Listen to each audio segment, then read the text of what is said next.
Now more on tonight's breaking news. New evidence that the Obama administration knew the Libya attack was terror. State Department emails showing an al-Qaeda-linked group claimed responsibility as the assault was happening. We are back with our political panel. Rick? I think it's just new questions about why there was such certainty emanating from Susan Rice and from the administration in the aftermath to say that this was about a video when there was all this at least conflicting evidence.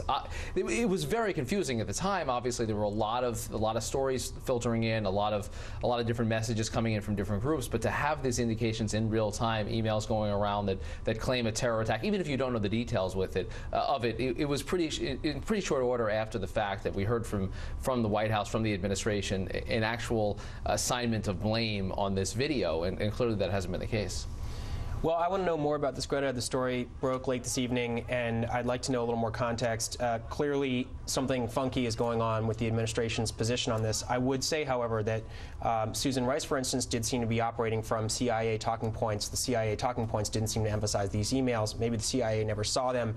It's just still a little murky to me. I would just zoom out and say, what is the larger point here? And I think that although there is some reason to think that people were not being completely straight in disclosing all the information they knew, which is very serious, I think the implication that Obama has somehow been soft or ineffectual against al-Qaeda is not really an accurate or fair one.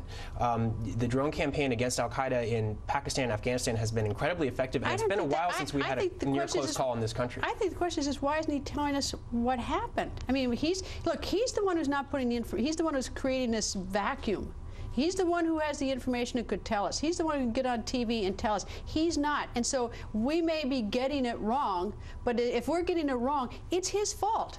Look, I don't dispute that there have been conflicting, changing stories here. There's something funky about it, and I don't completely understand it, although I would say that I don't understand what the motive of the cover-up would be. I guess it's the political charges that they don't want to admit that al-Qaeda is resurgent, but this doesn't really suggest that there's some global resurgence of al-Qaeda that would be that damaging. So to me, I just still don't, it's not clear to me. But I mean, this report highlights the fact that this group was taking responsibility on Facebook and Twitter, and no one seems to have said, get everybody in the room, State Department, White House, CIA, what happened? I mean, I think this is going to make a great book someday, because someone down the line was jumping the gun and basically making up claims that are not true, especially about the video. I mean, these emails don't mention the video here. So why did they come up with the video? I mean, why did this is what I can't figure out. This is why I think the president should just come out and tell us what happened. I mean, you know, get to the airways. But you know, is that why didn't he just say we don't know? This is an investigation. You know, why did he just say that? This is ongoing. Right.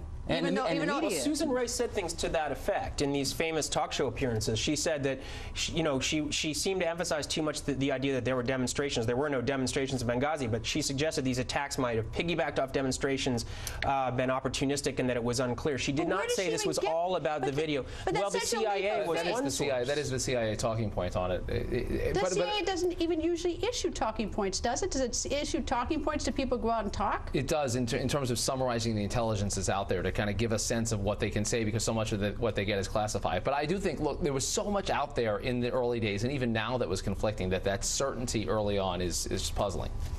And they could still clarify it right now, as you say. I mean, let's spell out and admit if there was some fog of war and of this tragedy, okay. But let's get it all out there. If we have it wrong, you know, if we're taking the wrong assumptions from the written word that we have, I blame the administration, because they're the ones that have the information, they're the ones who represent the American people, and they're the ones who are creating this problem for themselves. You know, step up to the plate and tell us what happened, because it looks, from my perspective, and I don't like to think that the government deliberately lied to me, but I think it would be naive of me not to be extremely suspicious. Yeah, and I'm a little surprised that Mitt Romney didn't hit it harder last night at the debate. I thought this was a pretty